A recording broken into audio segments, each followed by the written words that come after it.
What does it take in order to be the entry-level smartphone king? Is it the camera, the battery life, the design and construction, or the overall performance to price ratio? Let's find out, shall we? Hi guys, this is Marvin from ShopSadaPage.com, and a couple of videos ago I gave you guys my first impression and unboxing of the Xiaomi Redmi 5A. So today I'm going to give you guys my full review. So let's dive right in. So in terms of design and construction, as with any Xiaomi device, this looks and feels pretty sleek with its curved edges and corners. This phone is actually easy to use one-handed. So the front panel is pretty standard for its price with the top and bottom bezels. We also have the capacitive buttons on the bottom here. Unfortunately, it's not backlit, but that's okay. One weird thing though is the notification LED light is at the bottom here instead of at the top usually. We also have here the sensors at the top and the front-facing camera. So around the phone, you're going to see the 3.5mm jack, the IR blaster, the volume rocker and the power button. And then at the bottom, you're going to see the micro USB port for charging and the primary microphone. At the other side, you're going to see the micro SD card slot and the SIM card tray when you pop this one out. So at the back, you're going to see the 13MP camera and the back-firing speakers. As you can see, the speaker grill runs throughout the length of the phone, but actually the speaker is only on the side.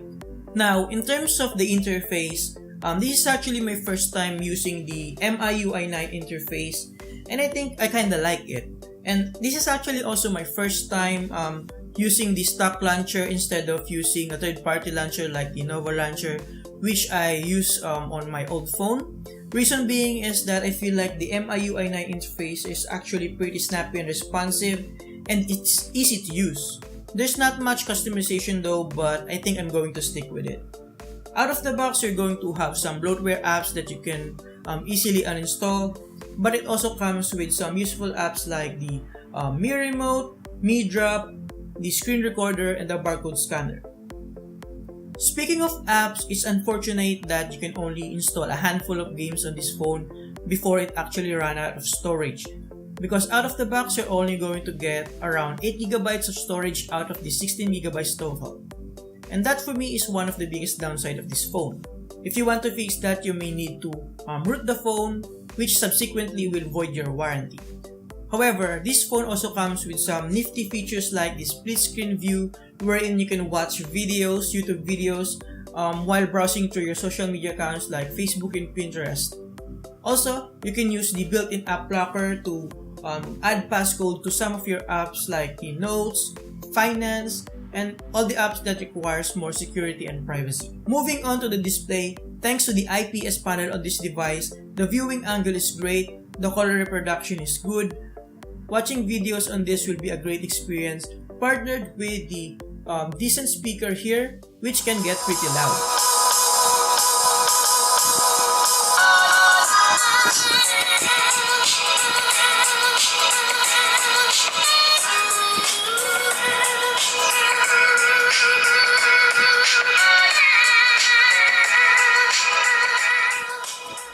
In terms of call performance, I haven't had any issues with it. However, in terms of Wi-Fi, I think I had a couple of drops or disconnections since I got this phone. In terms of performance, with the Snapdragon 425 chipset and the Adreno 308 GPU partnered with the 1.4GHz processor, this is very snappy. You can open a couple of apps without any hiccups, providing that you also clear the RAM every now and then. However, opening multiple apps, it becomes evident that the 2GB RAM is not enough for heavy multitasking, which is expected. So, opening apps for the first time requires a little bit of time, and scrolling through Facebook and Pinterest for the most part is very snappy. I experienced a couple of hiccups, but it's not too much that it gets in the way of the experience. In terms of gaming, I actually had to uninstall my only game, which is the Summoner's War, just so I can install other games such as the Rule of Survival. So playing the Rules of Survival for the most part is pretty snappy and playable, but I experienced a couple of hiccups, frame drops, during actual gunfight and when I'm on a vehicle driving on a fast pace. So it's playable on default settings, but after a couple of rounds I got this prompt to change the settings to the lowest so that I will be able to play it more smoothly, which makes sense. But I feel like I still want to play this on balance settings for the graphics. And I actually got a couple of kills before I actually died, which for me is very nice experience considering that this is my first time playing this game. Check out this gameplay guys so you can have an idea on how this game plays on this phone.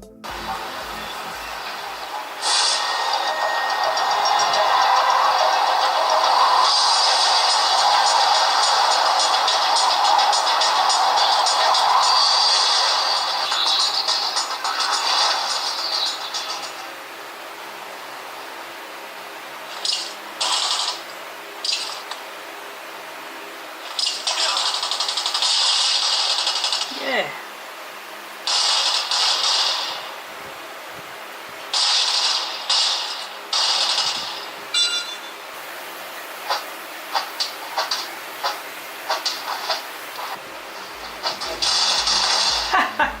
Take note that playing games on maximum brightness and speaker will greatly affect the battery life of this phone.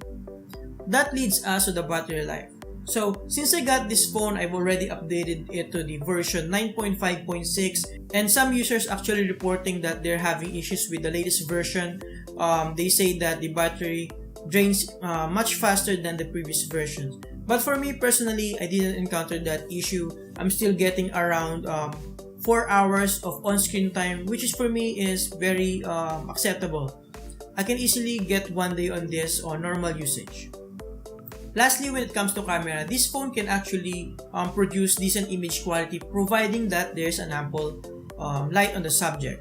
Using this in low light conditions, however, the images are pretty soft and it produces a lot of image noise.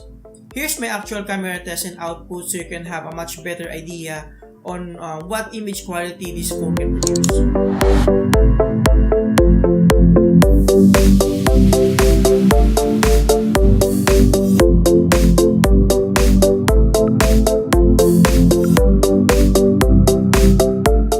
So as you can see, the ones that I took outside is pretty decent, especially the one that I took using the HDR mode, which balances the highlights and the shadows, and the overall sharpness is much better.